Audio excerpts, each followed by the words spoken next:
with Kel. Again, let me just give you a backtrack and tell you 3:30 is the bewitching hour. It's the time of the night where people believe that spiritual things take place. A witch would cast a spell at 3:30 a.m. Some people get up in the morning at 3:30 to say prayers. From my perspective, I'm telling this from a child who was traumatized and would wake up in the middle of the night and someone would go and sit with him to calm his nerves. So you are now up at 3:30 a.m. with Kev. I know it's not quite 3:30, but the idea is for just for that. I'm gonna do something a little bit different tonight. Um, I want to talk a little bit about my martial arts career,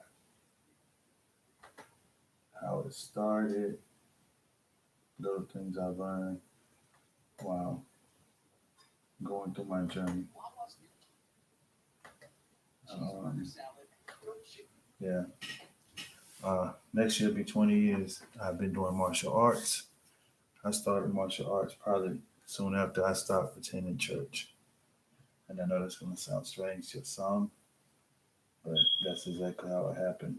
I was very active in the church in my younger age, from age like what 18 or 19 to and I was going to church faithfully, religiously.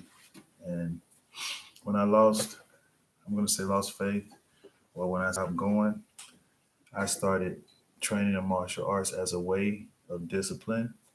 And it also made me accountable to someone else. I had another older man, like examining my life, monitoring me, make sure that I did the right things, you know. So that's one reason I started training martial arts. I didn't get into it um, for nothing more than just basically self discipline. And like I said, to have an older person to examine my life and make myself more accountable. So that's why I started training. I first started training in Taekwondo, um, and I trained. I think it's WTF, World Federal Taekwondo, WFT, excuse me. And it was like the World Federation of Taekwondo, and it was like directly from Korean. And we trained the old school methods. You would, you know, harden your hands, your feet. Um, you would break boards. You did everything was old school. Um, it, it brought about a lot of discipline. My first day in the Taekwondo class, I think I could only participate for like maybe 10 or 15 minutes before I sat down. And that was my first goal. After walking in the door, well, my first goal was to go to martial arts school. That was my first goal. Once I got inside of the door, my second goal, after I learned very quickly I was not in shape for martial arts, was to last the whole class without stopping. I prided myself in being able to complete a workout. So when I first came into the dojo and I couldn't complete the workout, uh, it was a new challenge for me. And yeah, so I go in, not complete the workout, and all week I would think about how I could complete that workout. So when I came back again, I would push myself until the point I could complete the workout. And once I did complete the workout, I felt like I accomplished something. Yeah, it was a very um, turmoil time in my life. Like I was going through a lot of different, I was going through a lot of different things in my life at the time too. In my early 20s, I was, I was drinking. I was trying to, I was seeing different women. I was into a lot of stuff at that time. So martial arts was the only thing at that time to kind of give me some kind of balance because when I had to train, I couldn't do all the things that I was capable of doing. Like I had a high I'm trying to say the word. I had a high. It was very probable for me to get involved in some things I shouldn't have been getting involved in, and so martial arts was the thing that kind of kept me on the straight and narrow. And it wasn't that straight and narrow, but it kind of kept me balanced. You know, um, like I would compete in tournaments like every 3 months or something like that. And every time I would compete in one tournament, I would be preparing and getting ready to do the next one. So I had to watch how I ate. I had to watch how I train, places I go, and I had to constantly like perfect my skill, come to class and stuff like that. So it was it was the thing that kept me in line. And I also had to keep favor with my teacher. He was old school. He was a bodyguard for some celebrities in Atlanta. He did bouncing at the clubs. He did a lot of stuff. So he was very well known to be a very um, serious martial arts instructor. And so I'm not trained under him. And like I said, it was very old school. It wasn't like you come to class every day and you get your belt. It wasn't like that. It was very old school. I remember at times I used to go to work and I would have the skin off my knuckles peel. I wouldn't even have the skin on my knuckles. I would have to wrap my hand up in this. And sometimes people ask me what happened to my hands, and it was all from training. But I kept going. And like I say, next year will be 20 years. Um, I learned very quickly in martial arts that when you do stuff behind closed doors, it'll tell on you in public. Like I remember one night I had this I was testing for a particular belt. I don't remember what belt it was, but I remember I went out drinking the night before I had the test. And when I took my test the next day, I did very badly. And even the teacher knew that I did badly. He didn't know what was wrong, but I had been drinking the night before. And once I did that, I never did that again. But I had to learn the hard way because some people now they'll make you think or feel like disciplining yourself it doesn't make a difference. It makes a difference. Um, I had to avoid sex like before my tournaments. Like I had to abstain for at least a month or 2 to 3 months, sometimes or weeks before my competition. If I didn't abstain, I could tell the difference in my performance. Now, some guys will tell you to till this day it doesn't make a difference. If you ask me, it makes a difference. It's a bit. I can tell the difference in my body when I did and did not have sex prior to my competition. My legs were weaker. My reaction time wasn't as good, and maybe it was mental, but I know for a fact it was a big difference in my performance. So I would avoid it. I would like distance myself. I was very conscious of staying away from women right before I had to compete. But I did notice right before I competed too that I got a lot more female attention than I normally did because I guess I was abstaining. They'll call that pheromones, where like they say you give off a certain scent or whatever to the opposite sex, and they'll get attracted to you. I can tell like after 2 to 3 weeks of avoiding women and abstaining from myself, I would start getting a lot of attention. So I know firsthand that's true. Um, I know that I feel stronger. My reaction time was better. I was more confident.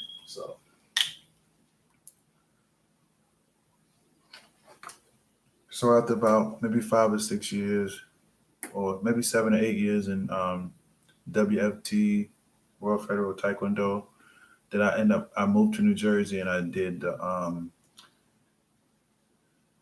ITF. It's like American version of Taekwondo.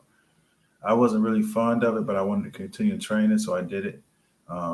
They did a lot of point sparring where you hit a person and you stop. You hit a person and you stop. I was used to doing like the AAUs, the amateurs, and it was continuing. Like when you went on the mat, they never stopped it for points. They just continued. It was continuous sparring, and so you learn yourself a lot about yourself. But even with the point sparring, I tried to do my best that I could in it. I didn't like it, but I tried to do my best in it. And I trained there for years. I did ninjutsu. I'm gonna throw this in there because it's martial arts. In ninjutsu, I learned the history of that art where there was sword fighting, there was hand to hand combat, it was espionage, it was stealth. It was a lot of things they taught you in ninjutsu, not just the martial art itself. Um, they also had this legend that went with it. I thought it was very fascinating. And anybody that's familiar with the Book of Enoch, they'll find this fascinating. They had this legend in ninjutsu where they said that the first swordsman learned how to sword fight from the mountain goblins. That the mountain goblins taught him how to sword fight, and that he didn't actually have a sword. He had tempered his forearm so hard that he could actually sword fight a person with his forearms. That his bones had gotten that hard.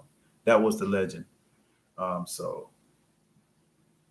if you're familiar with the Book of Enoch, it'll tell you that like martial arts and making weapons, all that came from like the fallen angels, and we know that they went down to Mount Heron. And I thought it was funny how in the Jitsu they tell you they went up to the mountain and they met the mountain goblin that taught them how to fight. So get from it what you will, but it's very interesting if you get into it. A lot of stories are like that. All right, so yeah, that was my experience with ninjutsu, and again, it just kind of gave me the ability to make myself accountable to someone else. That a person can approve of my the way I lived and things I did, or they can disapprove of it. If you're joining in, I'm just going over my martial arts career. I'm on my soapbox tonight. Um, so yeah, that was it with ninjutsu. After that, I started taking Brazilian Jiu Jitsu. And now this was ground fighting. It was a very different art. Like I was used to striking and standing. So now I got into what you call grappling and ground fighting. And it was very different. Um, when I first started, it wasn't a lot of where I trained. There wasn't a lot of black guys doing it, but it was just another challenge. So I started training jujitsu, and I kept my old traditions. Like when I learned a martial arts, I wasn't the type of person to learn it and just say I know it. I would always go compete or something. So just like I did when I was striking, I would compete every 3 months or something. I did the same thing in jiu-jitsu. Every 3 months, I would like do a tournament or do like a open weight stuff like that, and it kind of made me realize and understand what was real, what I could use, and what I had perfected, and it also um, gave me an idea of my game because when you're put in a certain situation, you always go back to what you know. So that's what I found myself doing.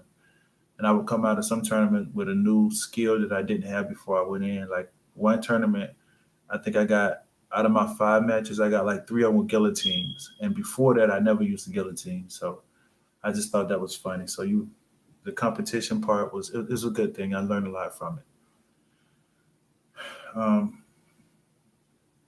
Yeah, so that was my martial arts journey. It made me look at myself a lot in life. I learned a lot about myself. My very first match when I got on the floor, I had this fear, this phobia of getting hit in the face. And I think my very first match, this guy punched me right in the eye, and he hit me so hard he closed my eye. But I remember after he hit me, in my mind, I told myself it wasn't that bad. And I was ready from that point on. I ended up winning the match, but my point is that was my fear. And by getting hit and it didn't kill me, didn't knock me out, it made me that much stronger. So sometimes facing your fears in certain situations makes you a better person too. And martial arts put you in a position, you any kind of fear you got, a lot of time it'll surface. In jiu-jitsu, when I first started doing jiu-jitsu, I never forget, I did not realize I was claustrophobic or something because I remember like the blue belts would roll with me as a white belt, and they would pass my guard and they would mount me. And this one guy in particular, he would never submit me, but what he would do, he would mount me and he would lay over top of me, and I couldn't get out of it. And I would panic, you know. Um, I never screamed another in my mind. It scared me. So eventually, I had to face that fear. It doesn't bother me anymore, but at that when I first started, I was very claustrophobic. I did not. Um, I was not fond of being pinned down and trapped, and so it exposed the fear to myself. I started seeing my weaknesses. Started getting into like breathing techniques, like learning how to breathe, controlling my breath, um, taking deep breaths to control my anger. Um, and I used that in every part of my life. When I went to work, I never lost my cool because I've been training, like I say, for years. there were situations where people at work would threaten me or say something. And one of the ladies, one time, she said this to me. She said, "Barkil, you are," she said, I don't know if she said you're scary or something she said, but she said, "You are so calm." And I didn't think about it because the guy was threatening to do something to me. So I told him, if he came over there, it's going to take a long time for security to get up here and stop this. And when I said that to him, it stopped him from doing all because he had made enough noise and got enough people involved that he attracted a crowd. And I waited, and I that's all I said to him. I said, "It's going to take security a long time to get here if you come over here." And, and when I said that, I guess it scared him. And my coworker, female coworker, said to me, she said that you are so calm. But it wasn't that I was calm. It's just that I've been in those situations before that um, it doesn't startle me. I've seen everything he probably can do to me. He didn't have a gun because he was in a federal building, but at the same time, um, I've been training like for years. I've probably been training for 15 or something years by that time. So there's not too much he was going to do to me that I have not seen. And I've been hit before, I've been thrown down, slammed, or whatever. So your body starts adjusting to that. Like your body hardens. They call it tampering. Like um, if a person's not used to being hit, it can hurt a lot more. But a person that's been hit before, a person that's been thrown down, person that, has tempered his body, it's not going to affect in the same way it's going to affect a person who does not do anything. So in my mind, I was already there, you know. Um, so that was one good thing about it. And the sad part about my martial arts career, um, I look back at it and think that I could have done some things a lot better. And I mean, I don't regret that I did it, but it's just that there's more potential I wanted to live up to, like the alcohol, the chasing, the being with different women, um, the doubt, the fear. But the part that I did like is that I persevered. That even though there was doubt, there was fear, there was addiction, stuff like that going on in my life, I was proud of myself that I persevered. Um, and I remember my first the Grandmaster Master Song, and he would talk about stress, and he would talk about carrying emotional things around inside of you. And he would always come to the gym. He would yell as loud as he could. He would scream. And he said that got all the negative emotions out of his body for the day. And so I remember that from him because as a kid, when I would come home and I felt pressure from the world, like from school or from wherever I was, just stick your head in the pillow and I would just scream until I got like a release. I would scream until my throat was sore. I would scream until I could scream and let the tears run down my eyes, and it was like my therapy. And so I felt better. And so when he said that to me, I understood what he was saying. So it is a form of therapy. I got all the negative emotions out of my body. Um, I always tell people, like the younger guys that ask me now, you can't control the world around you, but you can control how you respond to it. You got to master you. And that's what I learned with martial arts. It's like um, martial arts to me is just basically becoming very aware of your body, your limitations, um, your your shortcomings, like your self doubt, and sometimes it'll give you more confidence because you'll do some things sometimes you didn't think you could do, and sometimes you will. I'm trying to start this thing. Sometimes you won't be able to do things that you thought you could do. So you get a very good idea of you. You learn to try. You're really trying to master yourself, not the world around you. So you learn how you learn your your limitations basically. And a good martial artist is aware of his like I say shortcomings. But with like everything, one thing that I started not liking about martial arts, and to me, this is my opinion, martial arts and MMA, I don't look at it as the same thing sometimes, because when we grew up when we came up in martial arts back, like I say, 20 years ago, um, martial arts was They taught you how like to come in the gym. You would bow to this person. You would show this honor. You would show this respect. You would avoid fighting and stuff. But I watched some of the, not all the guys, but I watched some of the attitude that come along with the MMA. It's like a total different mindset. It's like a way to puff yourself up.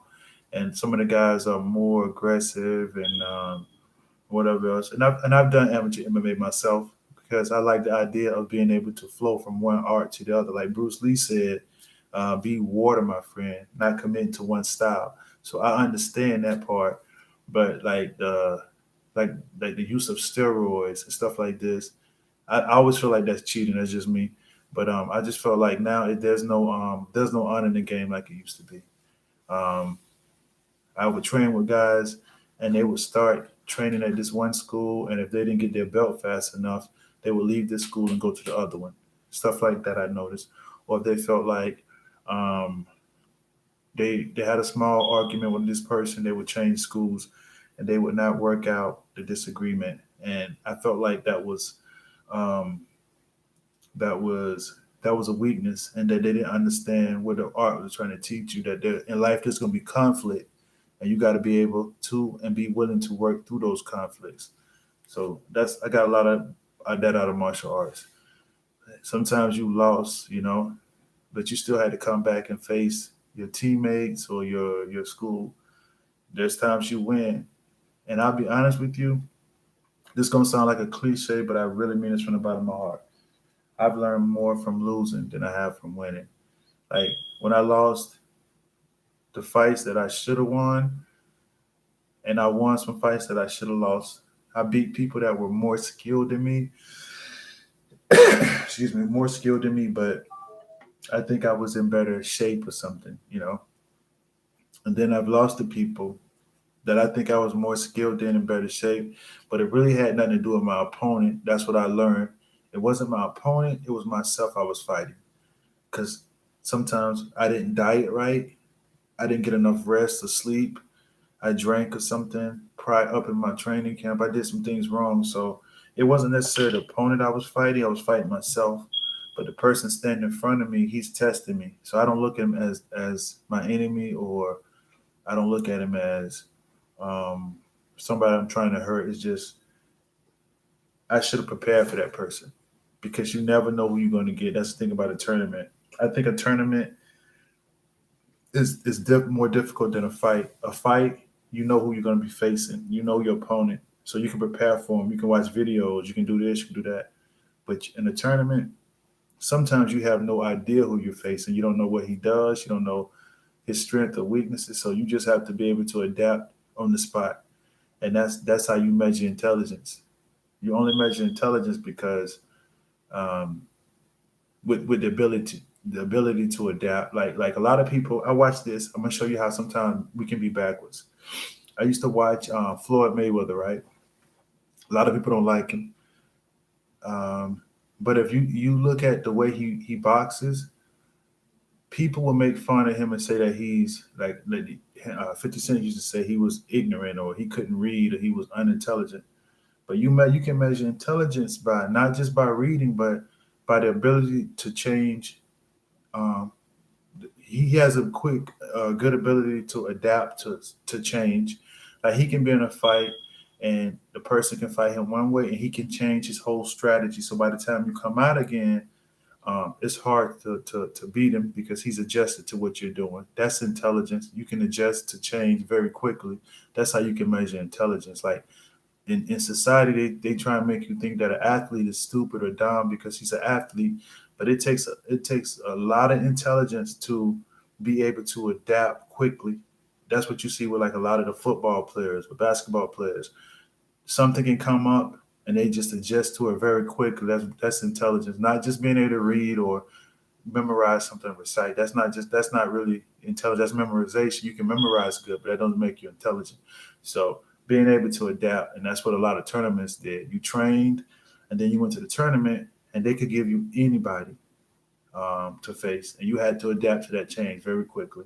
And that's how the world around you is. You have to adapt to change. COVID, um, when after COVID, like the world is not the same no more. Like things are different. The way they do business is different, And if you don't adapt to it, you can get left behind. So you have to figure out ways to thrive in situations that you're not meant to. So just remember that, like, life is constantly changing, and you do have to change or figure out a way to continue to thrive and survive. So, and yeah, that's the thing I got on martial arts: the ability to change, um, depending on what you're facing. So yeah, um, and there have been days and good days I wanted to walk out and leave it alone. There have been days that, uh, it really tries you and sees what's inside of you, and you have to dig deep and pour the best out of you. Because ever since I was a child, I always like go outside after I watch kung fu theater on Sunday. Go outside and practice kung fu moves, and then as I became an adult, that was the first thing I did. Right after I got out of the church and I started playing basketball for college, I started doing martial arts. I've been doing it ever since. Like I said, next year will be 20 years, and I can't imagine my life without the training because um, I meet people and it constantly challenges me. Um, and that's the thing you want to get out of life. Like I said, another thing I like about it, it made me accountable to somebody else. Like somebody else decided when I got my belt or my promotion. Um, I'm a fourth stripe brown belt right now, but looking to get my black belt. To me, it'll be a major accomplishment. Sometimes it takes 10 years to get that belt. Some people took less. It's been like probably 12 for me. I had a fractured nose last year, and that's another thing. Like a lot of injuries came along with martial arts for me, um, because I wasn't a casual martial artist person that goes to the gym and just to say that he went. I really tried to get something out of it, and I would train until I'm exhausted. And with any, if you do anything serious enough, there was injuries. I had my nose shattered last year. I had to wear braids. I had tubes in my nose. I had to see a plastic surgeon. But that's the cost of it. You have to pay a cost to get certain things in life. So that was the cost I paid. All of a friend of mine, he got his black belt. We both have to pay the same price to get a black belt. We have to come and train, but it might cost some of us more than it costs others. It cost me a lot to do what I do. So it's a difference between the cost and price. We both pay a price, but it might cost that person a little bit more. Think about what I'm saying. Cost and price are not the same thing. But that's what it is. Um, and again, I'm still struggling with the discipline part. Like there's times that I want to be lazy. Some days, you take some days off. Some losses I took in competition, I take time to reflect on my mindset and like I said, those are the times that I got the most out of it. When I lost, I would sit back and really try to figure out what I did wrong. Could I have eaten better? Could I have rested better? What could I have done better? Could I have came to class more? Could I did more strength training? So I'm searching myself. But if I win, um, when I win, I felt insecure. I start second guessing myself and saying maybe I wasn't going against the top people. Um, what would happen if this guy did this? And so the night that I win, sometimes I can't sleep because I'll go home and I'll replay the event in my mind, and I start saying, if he had did this, what would I have done? Stuff like that. So um, that's it. And let me say this too. When as a younger martial artist, when I first started training, man, I caught a guy breaking in my car, and I chased the guy for a couple blocks, and I caught him behind one of the grocery stores, and I hit him. And right after I hit him, the guy pulls out a blade, right? And oh, before I caught him behind the grocery store, let me say this: he ran through the grocery store, and I chased him. I was very angry. I can't explain this, but like when I came out of the gym that day, I just felt I can't. I felt I already felt kind of um I guess a tired frustrated feeling, and I could not explain it. And then when I got outside, the guy was breaking in my car. He ran, I ran after him. He ran to the grocery store, I ran to the grocery store. He ran to the back of the store, I ran to the back of the grocery store. When he got on the outside, I hit him as hard as I could when I came across. And when I hit him, he reaches in his pants, and all I could see was a black handle. I first thought it was a gun, right? And it wasn't a gun; it was a knife. So as he pulls the knife out, there's this female with him. I see this lady standing there, like I guess he was breaking in the cars, and she was waiting to give him a ride. So when he pulled a knife, I looked down. I started walking. I went for a brick. When I went for that brick, the lady starts crying. She said, "Please, sir, don't." And I was like, I told this lady, "If you come over, I'm gonna hurt you." And then she really starts crying. So as I get the brick, the guy, and I goes back to him. The police pull up. So when the police pull up, um, they come out with their guns blazing. Now the guy that broke into my car, they didn't even go after him. They came after me. So all of them had the gun pointed at me. And he's like, "Please, sir, calm down, blah, blah, blah." While they're pointing the gun at me, he gets up and run. They didn't even go after him. He takes off. Now they tell me to calm. They didn't handcuff me, but they tell me to have a seat in the back of the car. They want to talk to me, blah, blah, blah. What I did not know was somebody in the grocery store called the police because they saw me chasing the guy. And the police is asking the guy what happened. And this old guy, he watched it. I was so focused on what I was doing, I wasn't paying attention to who was looking, except that lady. I did say something to her. And the old man is telling him what happened. And he thinks he's helping me, but he's really hurting me because they were telling me by the guy running away from me, I'm the aggressor. And they were telling me that I didn't get a guy a chance to flee.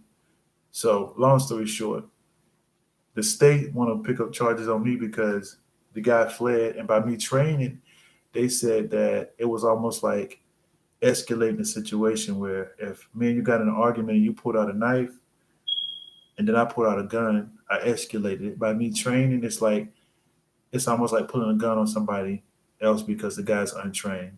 So long story short, I end up losing some money behind that, like court costs and stuff like that. And my insurance company didn't want to pay because they tried to kind of assume that I had someone break into my car to collect. I don't know what I'm supposed to be trying to collect, but anyway, that's what they did. Long story short, I lost control. That's the whole pitch. I lost control. Um, I never forget the day because it was almost like I had a type of tunnel vision where I had blacked out and I lost control. That's what I got out of it the most, and that could have went really bad, really fast. But I lived and I learned from that situation. Um, and I always tell anybody, if you can walk away from a situation, walk away from it because it's not really worth it. But if you can't walk away, then you got to do what you got to do. Yeah.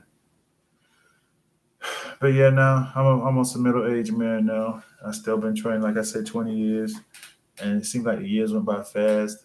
Injuries, criticisms, doubt, um, rebuilding, and stuff like. Oh, you have to consider all that when you're talking about making yourself a better person through the martial arts, and that's what it was about. Like I said, it'll be 20 years next year, so I'm just trying to make it and see what happens. COVID changed some things for me because I didn't compete since 2019 because after I did a New York Open, I got second place. I wish I got first, but it's what it is. COVID made it, shut down things for a while. And even though they started back competing, I haven't competed again yet. I need to, but we'll see. I just want to throw that out there. I kind of needed this therapy session for myself to vent a little bit. Um, yeah, it's been a long journey. I remember when I first started, it's like now, it's like the 20 years have gone by so fast. It seems like just yesterday you started. So I started. So it's like now I'm looking back saying, where did the time go? It doesn't seem like 20 years, but it's been 20 years. Um, yeah. you start noticing your body changing with the martial arts. And like I tell the guys I train with, it's a art form. Martial arts is like you're taking your body, and even though you guys may learn the same thing, if you go to the same school, you're expressing your ideas of their art. Like you're gonna do moves that other guys in your school may not do because your body types are different. The way you perceive to defend yourself is gonna be different from someone else. So it's something to kind of get into or think about. But yeah, and I do want to say this: um, there are such things as internal and external martial arts where people, and this is why a lot of some Christians are against it. Like I said, I used to go to the church. I know what they're saying. There are people that actually pray and believe that they can pull spirits inside of them to make them learn how to be um, a internal master or ascended master. And if you ask me, yeah, I know that stuff is real, but I'm not into that type of stuff. I do it mainly for to just for my body and my mind, but not. I don't do the internal prayers and stuff like that to try and um, um, become a different person or something, or call down the ancient wars inside of me and stuff like that. I don't do all that type of stuff. So a lot of people, I have to clarify that because a lot of people, when they think martial arts, that's what they think. And there are internal martial arts where people actually practice what they call um, I'm trying to think of the word they use. 'Cause some actors do it. It's like channeling. They ask spirits to come inside of their body so that they can become like I said, ascended master. They can become have some kind of supernatural strength or supernatural power or something. So there are people that do that. So yeah. Um, but yeah, that was my whole idea for martial arts was to just basically make myself more accountable to someone that I knew I couldn't drink as much if I had to go to class the next day or if I had to take a test or compete. It was one way I used martial arts to keep my life in line so that I wouldn't be as self-destructive. Do I drink? Yeah, sometimes I do. Do I still go out? Yeah, sometimes I do. But it at least kept me from it kept my damage to a minimal, you know. So that was the importance of it in my life. Um, So again, you are up with 3:30 with Kale tonight. I'm just going over my martial arts career, trying to give you some ideas. If you haven't, if you don't train, thought about it, it's just something to think about. It's not a bad thing to do. Self defense is not a bad thing. Um, and I'm kind of trying to get some therapy at the same time because if I can vent my problems, then maybe I can get therapy. Welcome anybody that joined that is joining me live. Welcome. You are up at 3:30 with Kel. We are in the Garden State. I'm just basically um, venting about my martial arts career. Um, it's been a long journey. Trying to think of anything else I missed. The martial arts it's just something that, like I say, it's like a part of me now. Um, and I guess I was professional. I didn't get paid to do it, but I did it regardless of whether I was paid or not. So Uh, that's a true professional. Not the guy that's getting paid millions of dollars to do it. The guy that would do it for free. So I mean, he probably got a little bit of love for it. So um, I would I would give the information as freely as I receive because if anybody came to me and needed help in the school, I would help them train, get ready for fights or tournaments and stuff. I still do help assist people get ready for tournaments and stuff. So that was the good part about martial arts. So it's a good thing to do. Um, well, I won't prolong. That was just something I had to get out tonight. You are up at 3:30 with Kel. Thank you for tuning in. Try to join in again. Um, this is a little bit different. I'm just telling you a little bit about my martial arts career and the things I experienced in it. So join again. I guess tomorrow is Friday. I'll do one tomorrow, but today was just about martial arts. I hope that you're safe where you are. I hope that you are preparing yourself for things that are coming upon this earth. Times are changing, and I hope that everyone is safe and that you're okay. Thank you for tuning in and be safe. You were up at 3:30 with Kel, listening to um, my therapy session. So have a good night. Thank you very much.